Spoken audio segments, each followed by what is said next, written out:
Welcome, everyone. Yes. So we just want to, as Anne Marie said, we want to welcome everybody. This is our book club discussion of the Faith Club. Backwards, but there it is.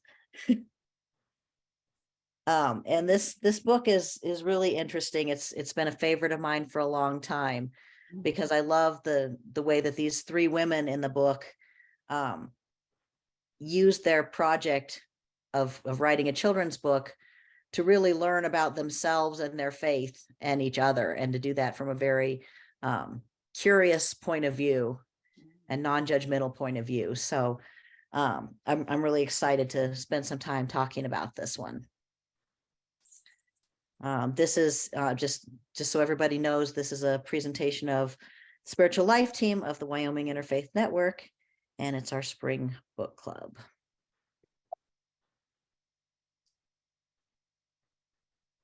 So all I did was pull some questions from the book, but before we get to that, we will be having a second session, and that will be June 21st at 7 p.m.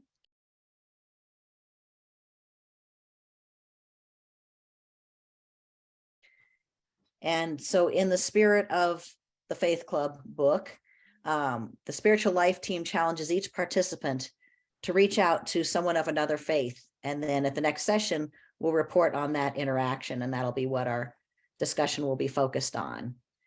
So I included the registration link, and Anne Marie, can you put that in the chat too?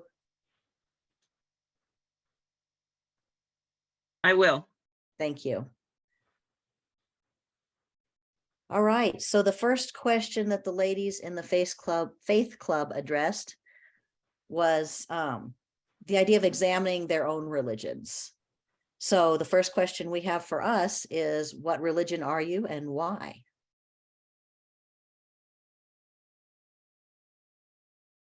I hope I'm unmuted. You are, I'm Sally. I can hear you. contemplative because it's like in the silence, there is more than any religion offers. Silent prayer with the Quakers, contemplatives with Buddhists is like, yes, it's more than anyone held belief. Who else would like to share what religion or spiritual path you're on and why that appeals to you? Well, I'll go. My name is Janita, and I am a Christian, and I have been since I was 2. And why? Because that's where my grandparents took me. And that's what I learned as a child. And so it could have been very different if I'd been born into a different faith tradition, but that is what I learned. Okay. I grew up Southern Baptist. I've stayed a Christian, but I've switched to American Baptist just because it fit my calling, my beliefs better. And then now I'm exploring this interfaith work and enjoying it very much. Thanks, Mary.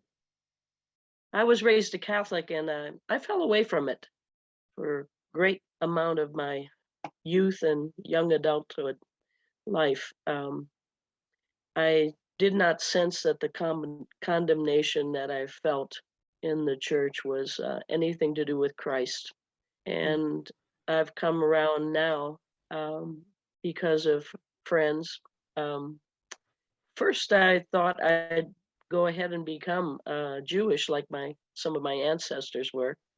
But what Christ teaches is really what I find in the Episcopal Church. And so that's where I'm at now. Nice. I'm Megan. I am a Protestant Christian. I live in Powell. So I am Christian because that is the way I was raised. My family does have members who are Christian Science, who are atheists. I have family we have a lot of Catholic Christianity in our family as well. And I just find that I agree with Protestant Christianity, and more United Methodist. So I spent a lot of time in the Midwest, so I can have a lot of friends who are evangelical or Southern Baptist. So, but I'm definitely more Methodist Christian, Protestant Christian. Okay, thanks, Megan.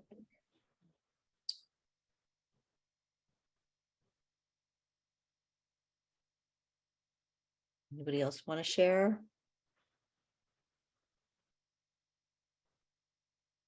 Mohammed, Barbara, Yeah, yes. do you Can you want to hear me share? now? Yes, we can hear you. I'm trying to get the computer to work. Now you can even see me, is that right? Okay. Yes. Anyway, so my name is Muhammad. So I am, you can assume I am a Muslim. And um,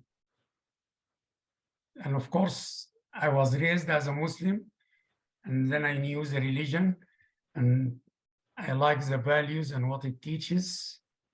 And I always make the joke when I was in Cheyenne. I used to go to the synagogue, and I go to the Highland Presbyterian. So my idea there is to cover all my bases. So I am going to go to heaven, and that's where you're going to meet me. And I like the Baha'i, by the way, the pros of the Baha'i and their what they teach. So you can call me an interface person now. Barbara, would you like to share? Okay, I'm Barbara Maxwell, and I'm a Roman Catholic. I was brought up congregational, and I was kind of a nothing for many years, and then I had a conversion experience in 1988, and I've joined the Catholic Church, and I've never looked back. Great, thank you. And just for full disclosure, I am Katrina and I am a Baha'i. And I like most of you, I was raised in the Baha'i faith, but in the Baha'i faith at the age of 15, you make a conscious decision about what makes sense for you personally. And I had been to, some events where I really felt the presence of God, and I felt the power of community. And so it made sense to me to continue with that. So we've talked a little bit about the second question here. How does your religious background influence your life and your beliefs?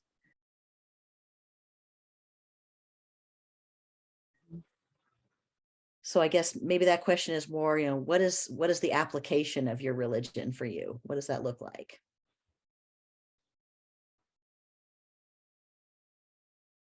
So Katrina, that's easy for me to jump into because I was raised Episcopalian. I Mhm. went to a seminary, Methodist seminary, but the motto, the founding statement of the United Church of Christ is that they may all be one. Mhm. That they may all be one, from Jesus's statement in the final hours. And that's my lived faith. Very nice, Sally. Thanks.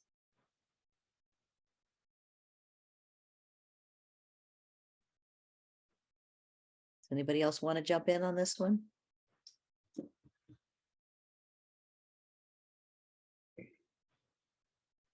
In Islam, is defined as is more than a religion. It is dinin wa dunya, meaning it is a religion, but it's also a way of life. Mhm. And so you find the religion embedded, if you are a good Muslim, that is, okay? That assumed there. If you are a good Muslim, then you would behave about what the religion teaches you. Mm.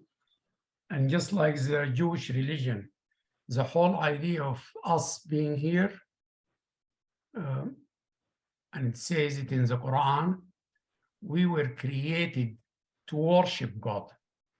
Mhm. That's all our purpose in life. Mm. So what does that mean? Is God just want all these people just to worship him? Mhm. And what does that mean? It means very simple. If you follow the religion of Islam and you submit to Islam, and actually the word Islam is submission. You mean you give yourself to God. If you do that, then you will follow what God has commanded you in his book, which is the Quran, and you are to stay away from anything that's evil. But if we go over the history of any religion, most of us don't follow that command. Right. We mess it up. Mhm. And And that's we are going why- to spend some time talking about that a little bit later. Human. Anyway, okay. Thanks, Mohammed. Okay, sorry about going too long. Oh, no, you're fine. I know. Oh, Mohammed, I was just sitting here thinking you could insert Christianity everywhere you said Muslim and the Bible for Quran, and it would be the same basic thing that you just Yes. said, but we don't do it. Exactly. Right. For me, I go back to the Jesus when he stated the most important two commandments are love God and love your neighbor, Hmm. and try to live that. Sometimes successfully, sometimes not. Right.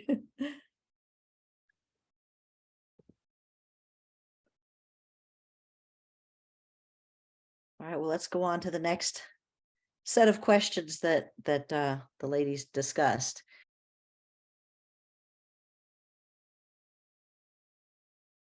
They talked about stereotypes, and a lot of the book was about the stereotypes that they had.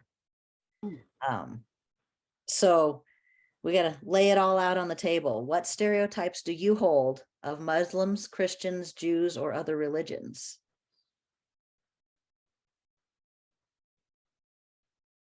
I have a positive stereotype. Okay. And a lot of times we live with negative ones, but my reading of all kinds of Jewish texts, so that they believe that God is right here and that we can see God when we take a walk every day, and we can be like others who found their way through the Holocaust to say, no, this God, I may not understand God like Job didn't. So my positive stereotype is, here are people who know they are a people that belong to the one who made them. Thanks, Sally. Mm.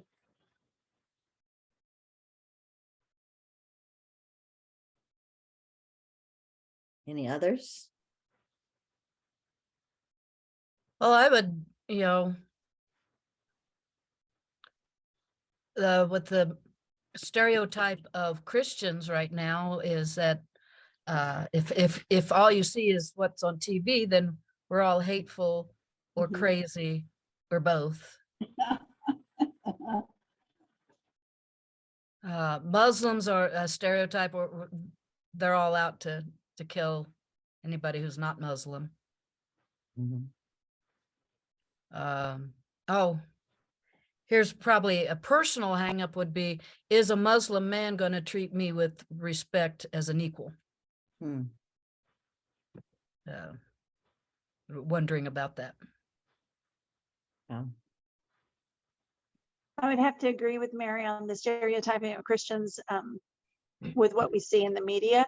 But I also hold a stereotype that evangelicals are, it's impossible to be a progressive evangelical. And so it seems like evangelicalism has gotten a really bad rap. Evangelicals, the title, the name got co-opted by a certain group of people. And it's unfortunate.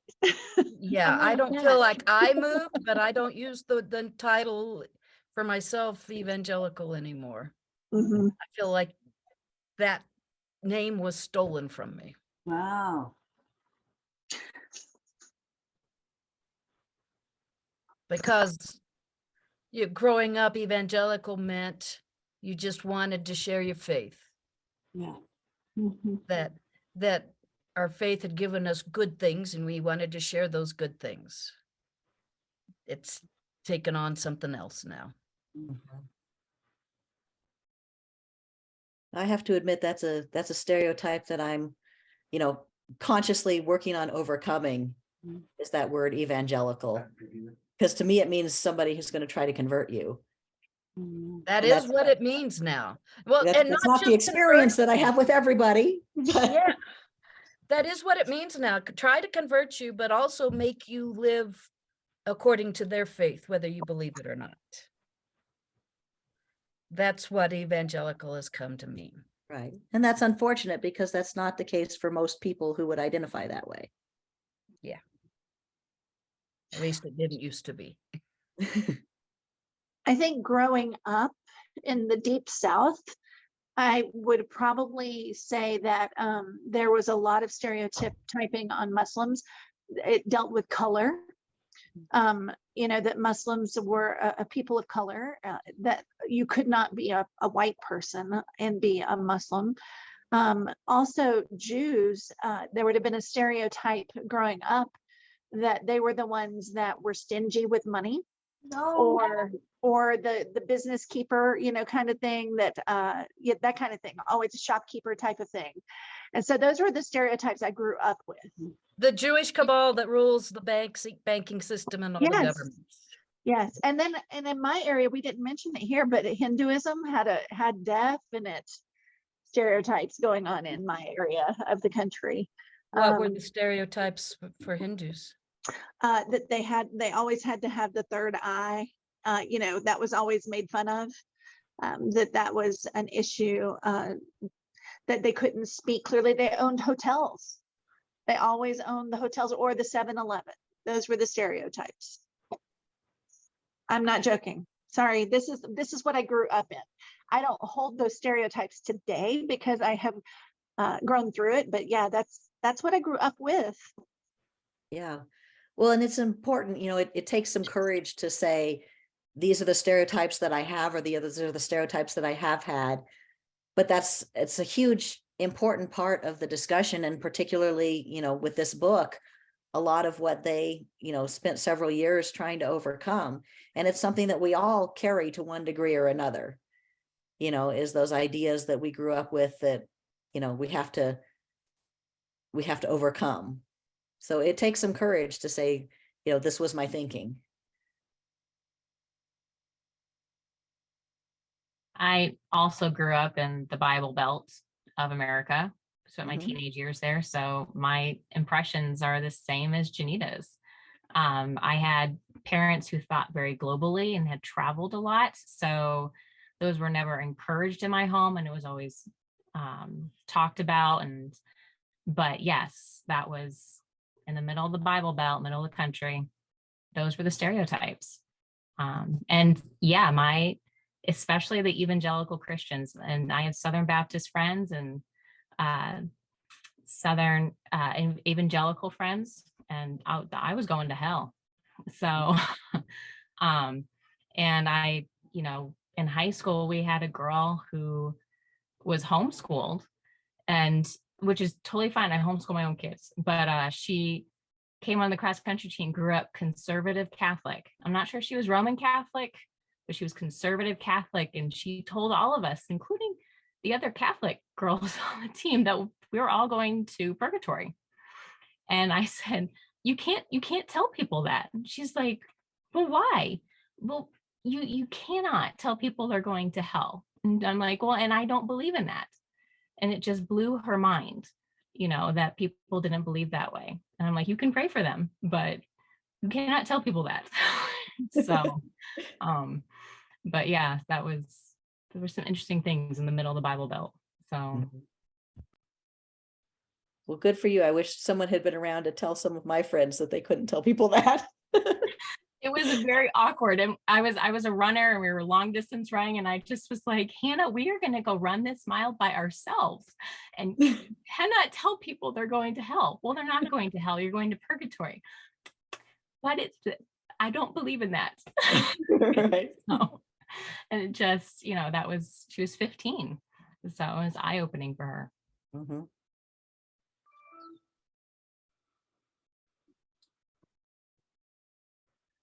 Well, let's skip down to the last question on this topic. How can you transcend stereotypes in your personal interactions and in the way you interpret the world around you? Well, that's easy. Get to know people like Yep. Muhammad, like Nisa Sabati. It's like, yeah, when you are, I'm not surprised at all that this book called The Faith Club was by 3 women. Because that ability to say, you're no stereotype, you've had children, whatever it is, but these are courageous women who came together after 9/11 and said, this is going to be a different world. So I will be quiet, but I think their formula to come together as human beings was awesome. It Mhm. teaches us more about who we are, but I think sometimes women do it better. They don't have a gun in their back pocket or whatever it could be. But Well, this is Wyoming. Letting women have guns in their back. No, they have guns in their purses. but they decided to have conversations Mhm. that transcended their traditional differences. And that came from their hearts. Yeah, I they were think- able to really be open. I Yeah. think also it's important not only to build the relationships, but to embrace the differences for what they are. Oh, wow. So I remember being in a neighborhood with a wonderful family who happened to be Muslim, and their little girl, they would celebrate Eid and Ramadan, and Rashida would bring over cookies and share them with me for Ramadan, and it was really beautiful to to get to know also them in relationship, also to embrace the difference and make room for the celebrations and the sad times too. All of the emotions that we have in Christianity, so do the Jewish folks, so do the Muslims, so do Hindu. We don't have the corner on it, Mhm. so we have to embrace that too.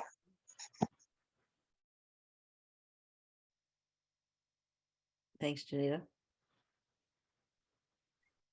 Anybody else want to weigh in on this? Just to invite people to share their story and to listen from the heart.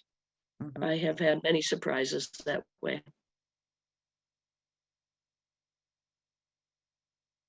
All right. So then the next thing they talked about, and this was really more of a personal journey for each of these women, was defining what God meant to them.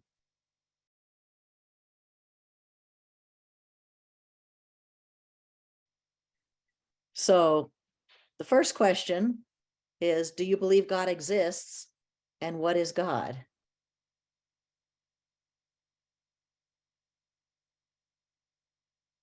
So Katrina, I would just preface that because I think about these things for 25 years or so, but the Catholic Register for the state of Wyoming came out with a great accolade to Muslims. And it said, during Lent, you have to try to be more holy. But what Muslims do is pray 5 times a day. 5 times a day. And that's what I know Muhammad. It's like, that's bottom line. I try to check out with God in the morning, but then I go astray. I'm not trying to kid, but it's like when you say God's presence, it's seeking God's presence that makes a difference in our finding.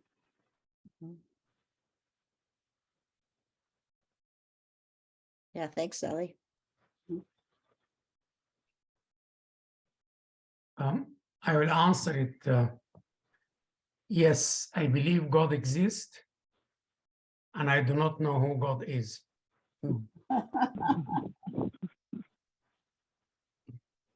I try really hard not to put limits on God. Yeah. Today I read something that said God is yearning. I like that. Interesting.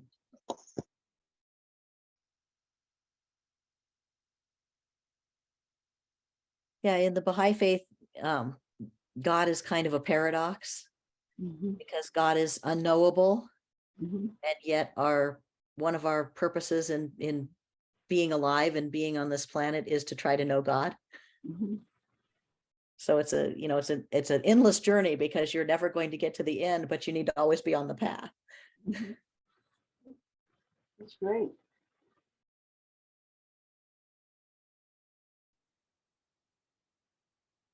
I believe there is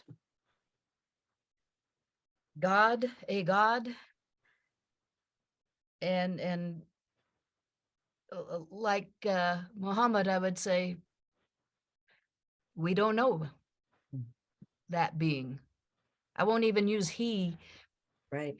usually anymore, although that's important to some people. It's God rarely fits into our boxes. Mhm. Right. Amen. I actually thought about that, Mary, when I was making this slide, because it talks Yep. about God's presence and his absence. And I went ahead and used his because it's just what we most commonly use. But I thought, thinking about these questions, I don't know if his is a good word to use. But its isn't really any better. Yeah, to call God it feels very disrespectful. Exactly. You just Yeah. use God language, you put God's absence. There you go. So our contemplative group talked a lot about names for God, and the Muslims have, to my knowledge, have 99 names for God. Right, Muhammad? Yeah, but these are attributes. It's not, Oh, attributes. Okay. it doesn't define God. Whenever you think you know God, you just don't know. Yeah. That's it. I think the Jewish faith might have it right when they don't put the name of God, they put the little G and then the D, because that's like, it leaves room for the mystery. Yes.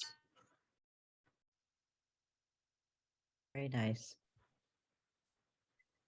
Does anybody want to share examples of feeling God's presence or conversely his absence? Or the absence of God?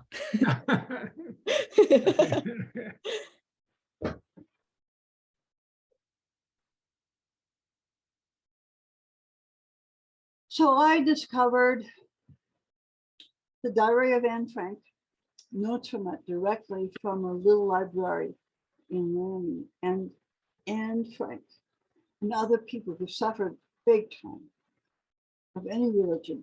Just if you look at creation, I can quote exact words, but it's like, how can you miss the mystery? How can you miss it? So Anne Frank looked up for the gallows and the knowledge that she would probably be killed. She kept a diary, but that notion of, I can look up. God is more. Mhm.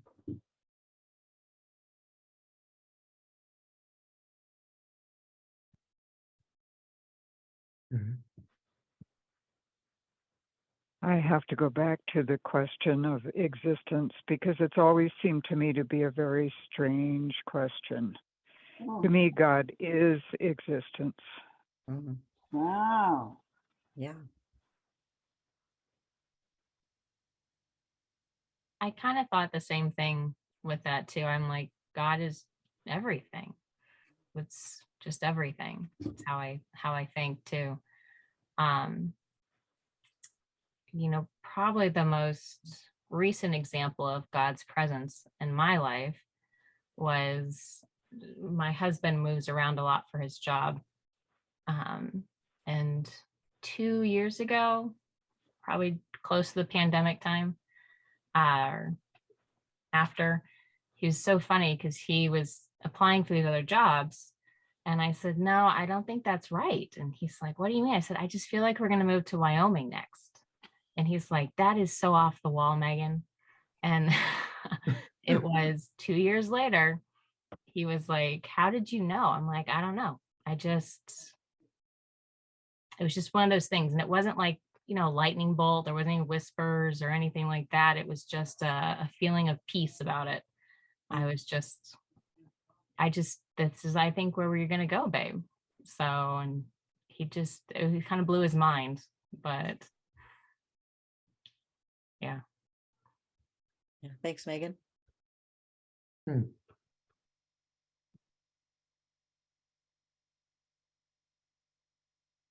All right, if it's okay for the sake of time, we'll go on to the next question.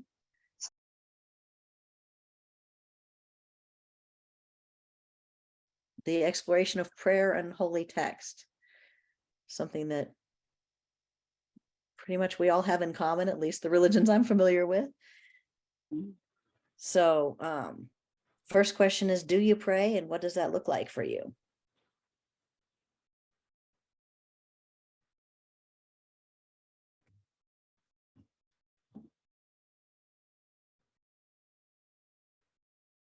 Yeah, okay, I will take this. Yes, we do pray, and you guys probably know about that. Sally mentioned it. We pray at least 5 times a day, and there is like 40 reasons. I'm not going to mention all of them about why you pray and what you get out of it. But mostly it is gratitude to God who created you, and to help you do good in this earth. I will just stop right there. You Thanks, can Mama. figure the rest of it. Yeah, my rule of life is to start in the morning with that gratitude. Every morning is a gift, and to pray for every meal, gratitude again, and at night a reflection time. Anything that I need to review in my life for the day, and look at that before I rest for the next morning. Thanks, Pamela. So I wrote something, as I do about every 6 weeks for the boomerang, and I want to repeat it because I think it helps those of us who know we are dependent creatures. It's hard because I'm really stubborn, but I have to admit I depend on God. So Nancy Guntzel wrote she's a pediatrician. She wrote this: I cannot reach the hardened hearts and ask them on your behalf to show love. But I can teach you things, my child, to walk among offensiveness, to be a light in a dark world, and to look above for your strength. Wherever we look, we say, it's not me, it's this power that created the stars, but to look above for your strength. Yeah. It's a blessing to be able to do that. Whether you're on a prayer rug or in St. Matthew's Cathedral, yeah, there is that force that brings the rabbits out in the springtime. Anyway, blessings for our hearts. Thanks, Sally.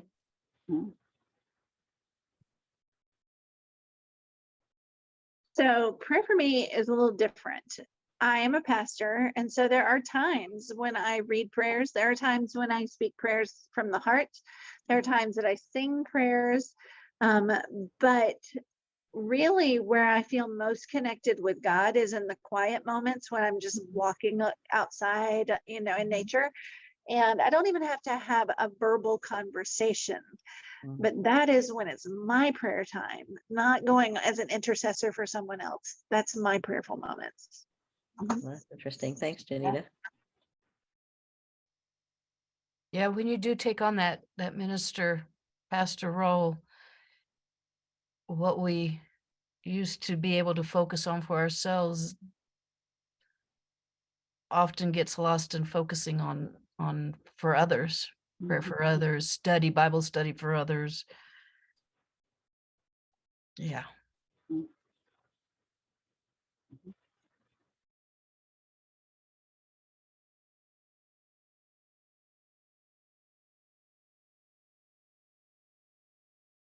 So I'm just curious, for those in that role, can it be both?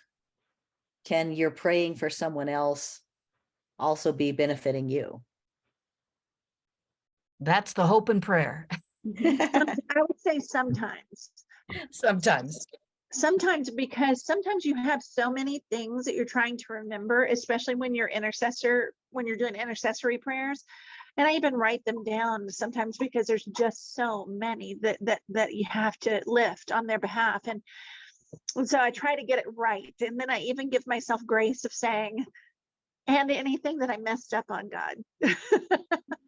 Because I may have written it down and not been able to read my own writing in the moment. So sometimes, yes, but sometimes it's different being the pastor, because you are acting as that person carrying someone else's prayer to God.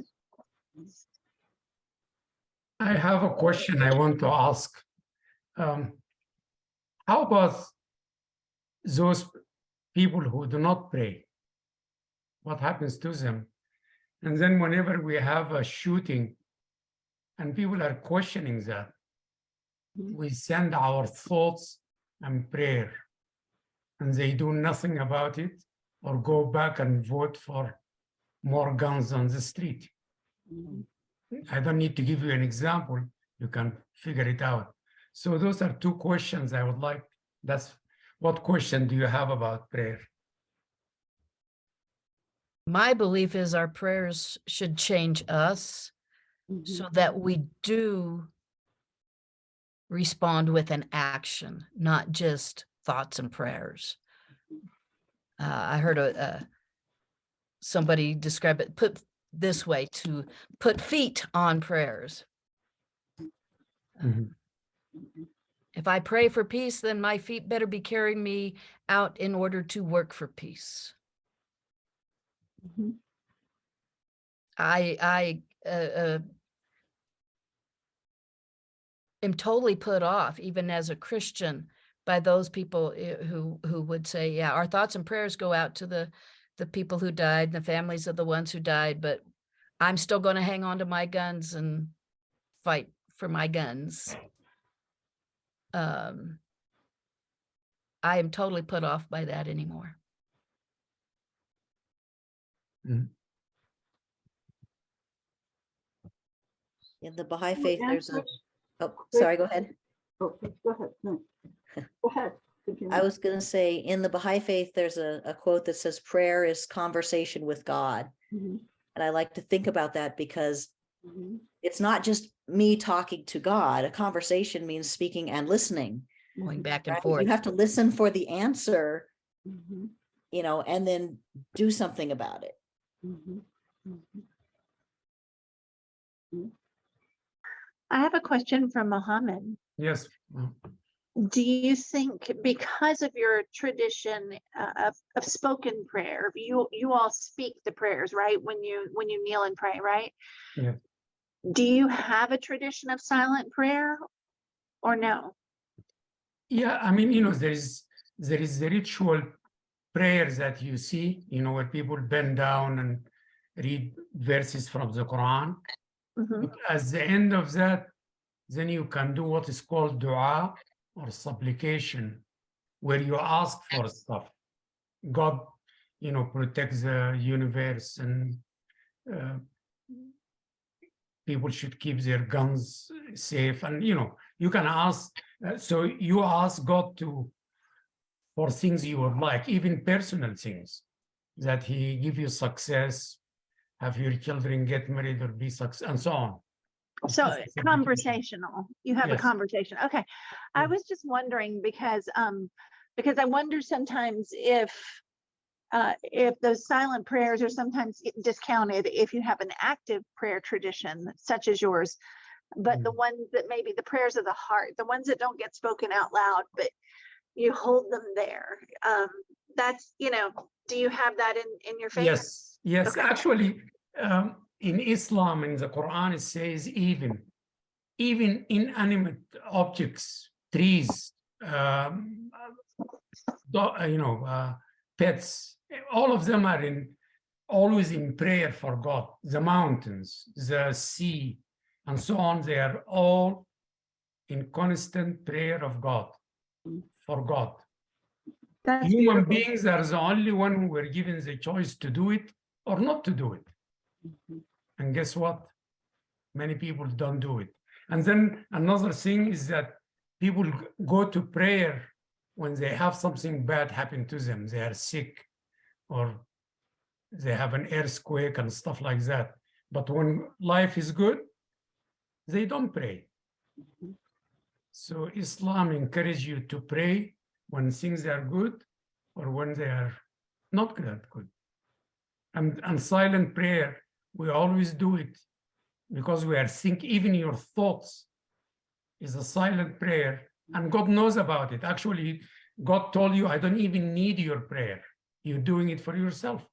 God doesn't need people to go down and up for him, or he doesn't need none of it. It is for you.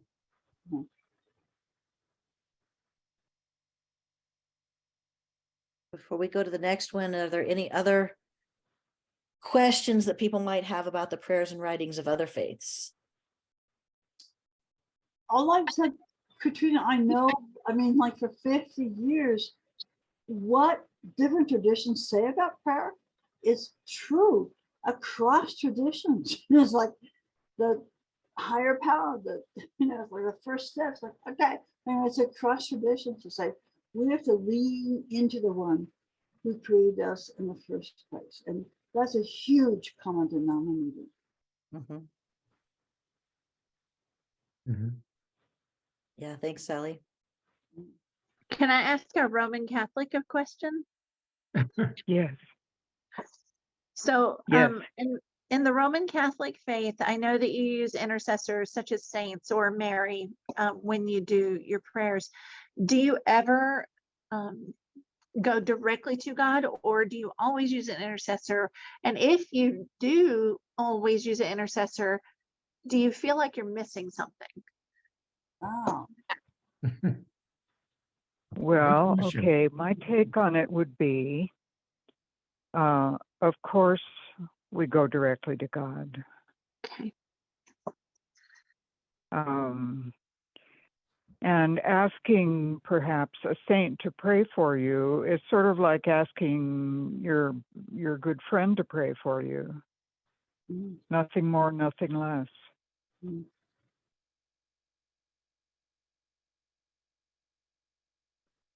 Thank you. Yeah, thanks.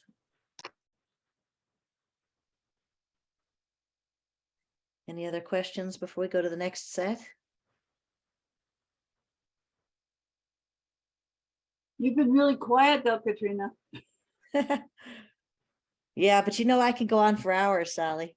That's okay. What would you like to know? How do you find joy in your prayer life? How do I find joy in it? Yeah. I guess I never really thought about that. To me, prayer is a joyful experience. Always, it's just naturally that way. I think it's the way humans are designed to be, is in prayer. In my faith, prayer is that conversation with God, but there's also, work is worship, and service to others is worship, and it's being in a constant state of prayer. And so I think that there's, as kind of Muhammad said, I find comfort in it in bad times and joy in it in good times. Mm, mm.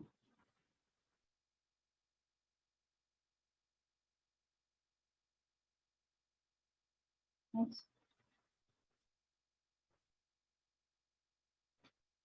All right, let's go to the next one.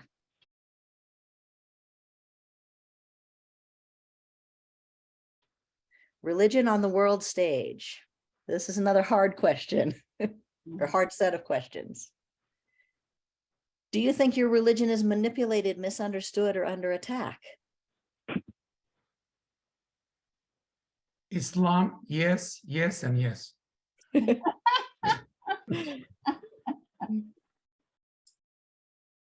You want to say any more about it, Muhammad? It's self-explanatory. Yeah, listen to Fox News. You get the answer. I feel totally misunderstood by Fox News also, Muhammad. And under attack, just for the And record. under attack. And manipulated by Definitely. Fox, yeah. Definitely. By the way, yeah. this whole thing in the front there That's the definition of fundamentalism. Fundamentalists think they are manipulated, misunderstood, and always under attack, whether they are Christians, Jews, or Muslims. Yeah. So it I sounds like just the would like to answer is add we to all that. feel manipulated, misunderstood, and under attack. Yeah. And sometimes from within our own faith, some people try to cling to the Christianity of 400 Constantinople. And, you know, that was a Roman Empire. That was totally different from what I think Christ envisioned for us. So some people still cling to that. And that is a dark side of Christianity that I've seen, that we need to grow from that, grow away from that, become what Christ wanted us. Thanks, Pamela. I wouldn't even have to go back that far. They cling to 1960 Christianity.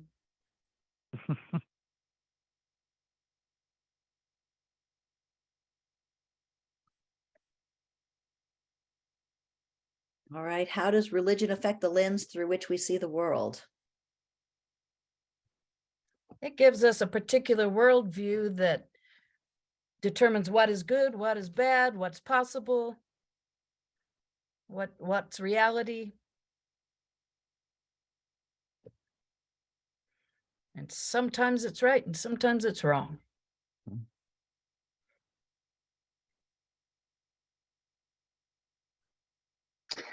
I think I wish that people would use the lens of love rather than religion to Mhm, see the world, mhm. because all of the religions have a component of loving one another. And I think religiosity gets in the way of that. Mhm.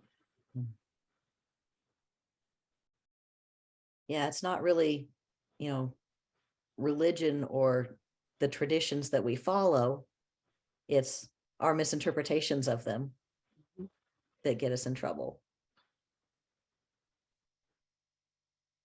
And it all comes back to man and woman egos. We think we know more than we don't know. We don't know hardly anything. Actually, they say all our knowledge is 1 degree away from ignorance. Think about it. I like that. Mhm. So The lens that we can see God through and ourselves through is wider than the farthest star. wow. And when I grow weary, and it's like I'm just focusing on what's right here, what's happening with my husband's life, with their children. But then I will walk out. I don't have to literally see the stars, but God is bigger than any of this. I have to hold that in my life. That's beautiful, Sally. Yeah, that's good.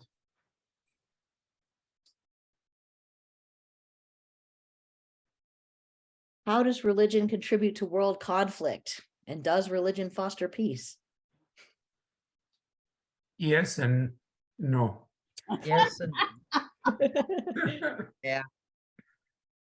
Think about it.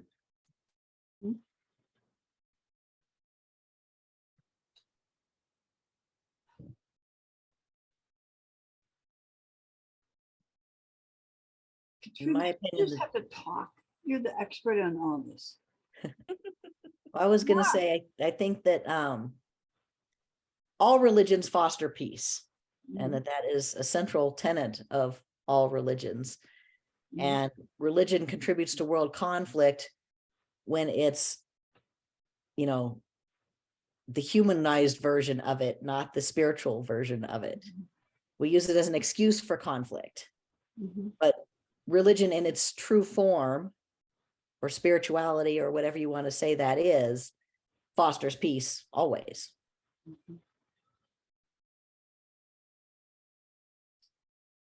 And I peace. wonder again, if you would, if we're not using a different definition of religion then, Katrina.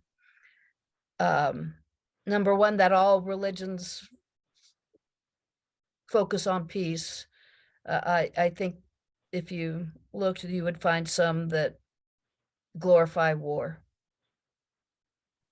I don't think so in the teachings. Mhm. Okay.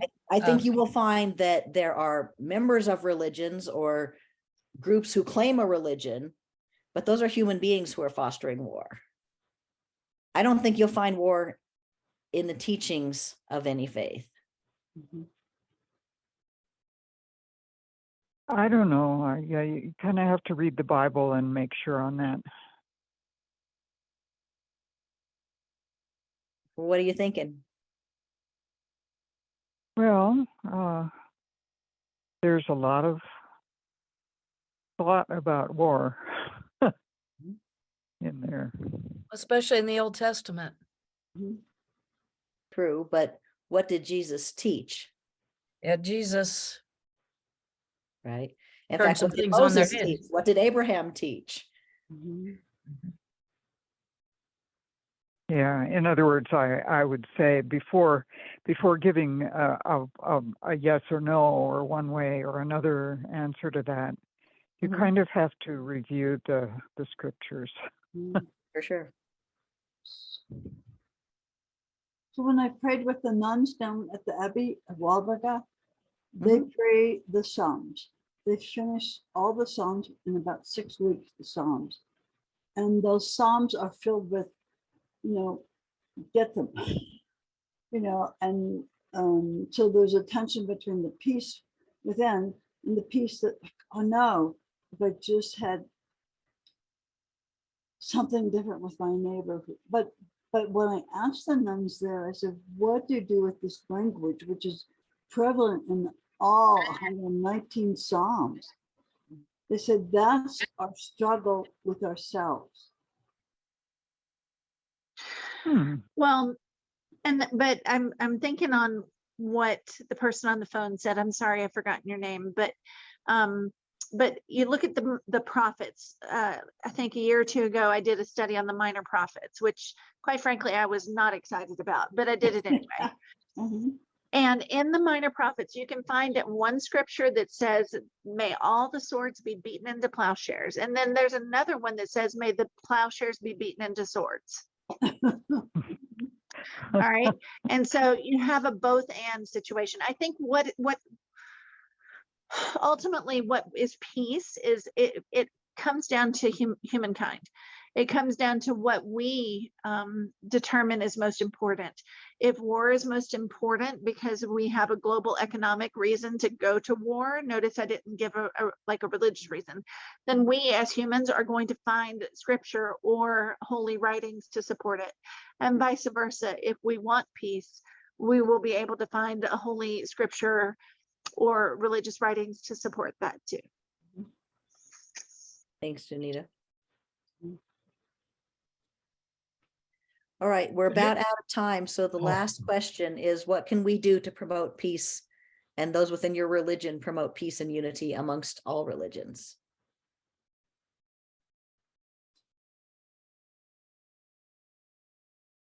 One-to-one. Become interfaith. Mhm. Respect other religions and their teachings. When I preach or teach, I emphasize the love and respect, even with the differences. Focusing on The responsibility of respectful communication. respectful That's a communication. responsibility. Yeah.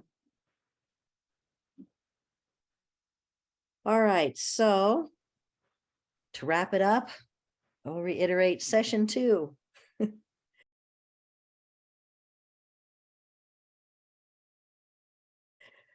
Will be June 21st at 7 p.m. And Anne Marie has the link in the chat for that. And the assignment is to reach out in one way or another to another faith and then report on that interaction at that next session. So we had kind of a brainstorming list of ideas.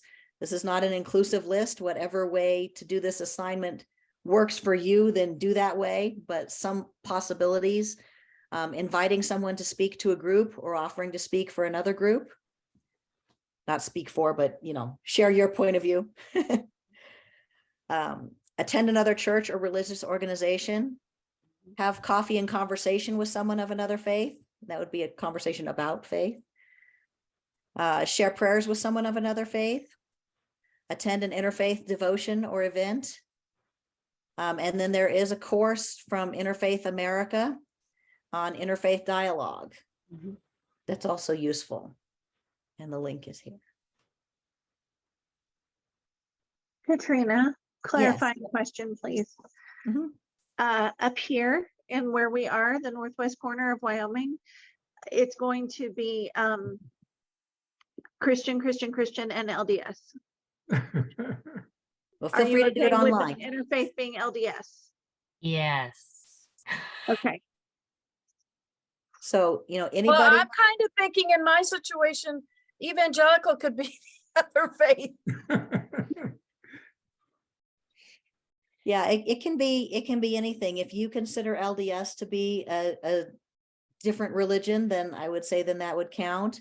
You can talk to somebody online, just have coffee over Zoom. Say prayers together over Zoom. Or there is this interfaith dialogue. There's the elevated conversations that we have every other Wednesday. That's an interfaith conversation. So if you need some more options, Janita, reach out to me and I'll be happy to help you sort it out. And that goes Megan for might everybody. appreciate that too. I would just add to that for those of us in Miami, the Islamic Center has been open and welcoming every Friday for 40 years. And women go on one side, men on the other, but when I go at 12:15 on Fridays, I know why I'm there. It's like there is this, I would invite people to pray together with Muslims, with Jews, but like that brings us together, whether you're celebrating Sabbath, but to be together, I think is what this book is all about. It's like 3 very different women said, we're not going to be the same as the world teaches us. We will be women of faith together. Yeah, thanks, Sally. And I have done this over the last 20 years, Wow. many everywhere. So I don't know I will report something. If this is something you already do regularly in your life, you could report on that. Yes, I have done it many years.